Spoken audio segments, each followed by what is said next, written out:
शाम का समय था। हल्की सुनहरी धूप शहर की ऊंची इमारतों की कांच पर गिरकर चमक रही थी। पार्क के बीचों बीच दौड़ती हुई एक लड़की लोगों का ध्यान खींच रही थी। उसका नाम आर्या था। आर्या की चाल में ऐसी फुर्ती कि मानो उसका शरीर हवा से भी हल्का। उसकी लंबाई लगभग 5 फुट 7 इंच, पतला मगर मजबूत शरीर, कंधों तक आते घने काले बाल जिन्हें वह अक्सर ऊंची पोनीटेल में बांधती थी। उसकी त्वचा गेहुआ रंग की थी और पसीने की हल्की चमक उसके चेहरे पर एक अजीब सी जीवंतता भर देती थी। उसकी आंखें बड़ी और तेज थी, ऐसी आंखें जो हमेशा कुछ खोजती रहती। वे दौड़ते दौड़ते अचानक रुकी। उसने एक गहरी सांस ली और अपने हाथों को घुटनों पर रखकर झुक गई। बस 5 चक्कर और आज का टारगेट पूरा हो जाएगा।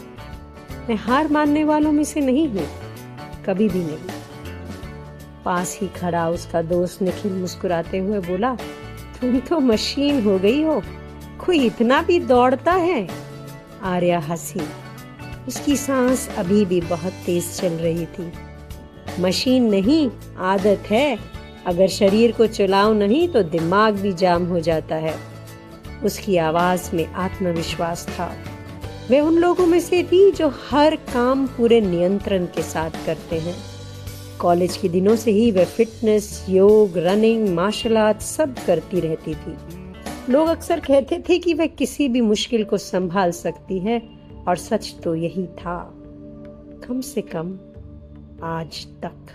कुछ महीनों बाद वही पार्क था, वही रास्ता, लेकिन कदमों की आवाज गायब थी। आर्या अब वहां नहीं आती थी। उसके कमरे की खिड़की आधी बंद थी, अंदर हल्की अंधेरा जैसी रोशनी थी। मेज पर कॉफी का एक कप ठंडा पड़ा था।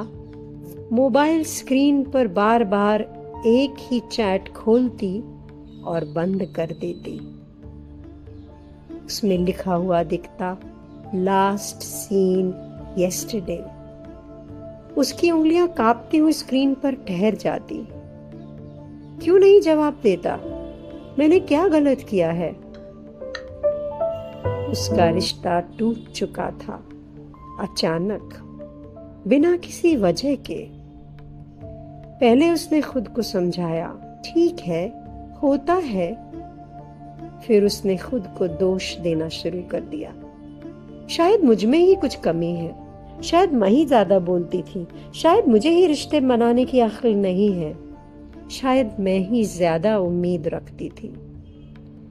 दिन बीतते गए, दौड़ना बंद, जिम बंद, योग बंद, और मार्शल आर्ट तो कब का खत्म हो चुका था। रात को देर तक जागना, सुबह देर से उठना, बिना भूख के खाना और फिर ना खाना। और खाना तो इतना खाना कि समझ ही नहीं आता था कि क्यों खाती चली जा रही है। धीरे धीरे उसके शरीर में बदलाव दिखने लगे। आईने के सामने खड़ी होकर खुद को देखती तो उसे चेहरा थोड़ा भारी, पेट पर हल्की चर्बी और कंधे झुके हुए दिखते, लेकिन उसे कोई फर्क ही नहीं पड़ रहा था। खुद से पूछती, हाँ, ये मैं ही हूं क्या? मैं तो ऐसी नहीं थी, मैं तो बहुत मजबूत थी, मैं तो सब संभाल लेती थी, फिर मैं टूट कैसे गई? अचानक उसकी आंखों में पानी भर आया, लेकिन उसने आंखें नम हुई, मगर फिर भी कुछ किया नहीं। मगर आज पहली बार कहीं ना कहीं दिल पे कुछ तो हुआ था। उसे लगा कि मैं मन के साथ साथ अपने शरीर से भी हार गई हूं। कहते हैं ना, मन के हारे हार है, मन के जीते जीत। आर्या समझ नहीं पा रही थी कि उसके साथ हो क्या रहा है, और उसे समझ भी नहीं आ रहा था कि उसे करना क्या चाहिए। कुछ दिन के बाद उसकी माँ ने उसे धीरे से कहा, आर्या, पास में योग की एक क्लास शुरू हुई है, चलकर देख लो, घर में बैठने से कुछ नहीं होगा बेटा। आर्या ने चिढ़कर जवाब दिया, मुझे नहीं करना योग, ये सब मुझे आता है, आसन प्राणायाम सब किया है मैंने। माँ ने शांत आवाज में कहा, शायद इस बार आसन नहीं, कुछ और सीखने को मिले बेटा। आर्या झल्ला गई। माँ चुप हो गई। मगर अगले दिन उसके मन में कुछ तो आया, जो वो उठी, तैयार हुई और योग केंद्र के सामने जा पहुंची। दरवाजा खोला, एक अंदर बड़ा सा हॉल था। लकड़ी का फर्श, हल्की चंदन की खुशबू, दीवार पर महर्षि पतंजलि की तस्वीर। सामने एक वृद्ध गुरु बैठे थे। दाढ़ी सफेद तो नहीं थी, मगर फिर भी उम्र दराज थे। पीठ एकदम सीधी, आंखें शांत। उन्होंने आर्या को पहली नजर में ही देख लिया, जैसे बिना पूछे ही सब समझ गए हों। मुस्कुराकर आर्या से पूछे, पहली बार आई हो बेटा? आर्या ने हल्के से सिर हिलाया और कहा, हाँ। गुरुजी मुस्कुराए, योग करने आई हो या खुद को ढूंढने? आर्या ने चकित होकर गुरुजी की तरफ देखा। खुद को? क्या मैं खुद को खो चुकी हूं? उसने धीमे से कहा, मैं शांति की खोज कर रही हूं।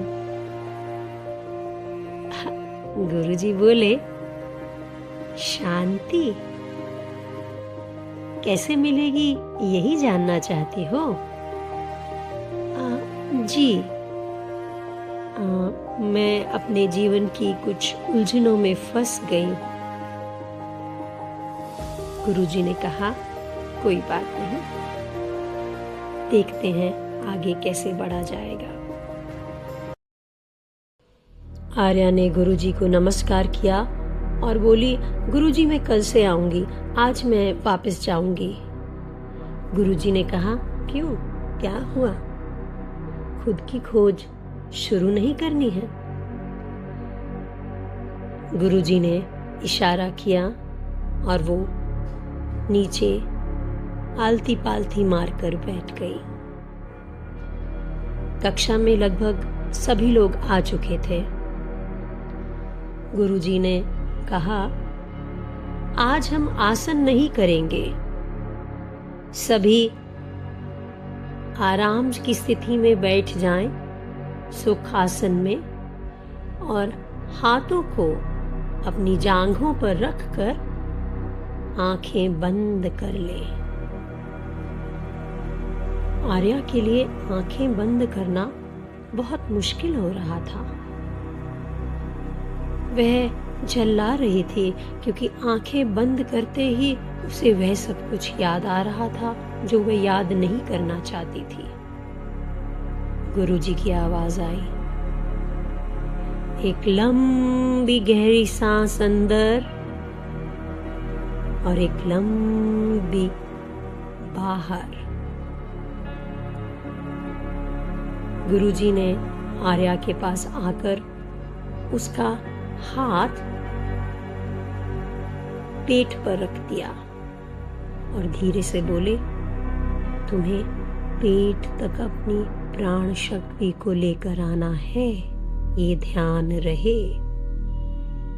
फिर वह ऊंची आवाज में बोले, एक लंबी गहरी सांस अंदर, आपके नथनों द्वारा सांस अंदर जाती हुई आपके शरीर में प्रवेश करके आपके पेट तक पहुंचनी चाहिए। आपका पेट बाहर की तरफ फूलना चाहिए, तभी आपकी सांस का चक्र पूरा होता है। अब कुछ क्षण यहीं रोक दीजिए।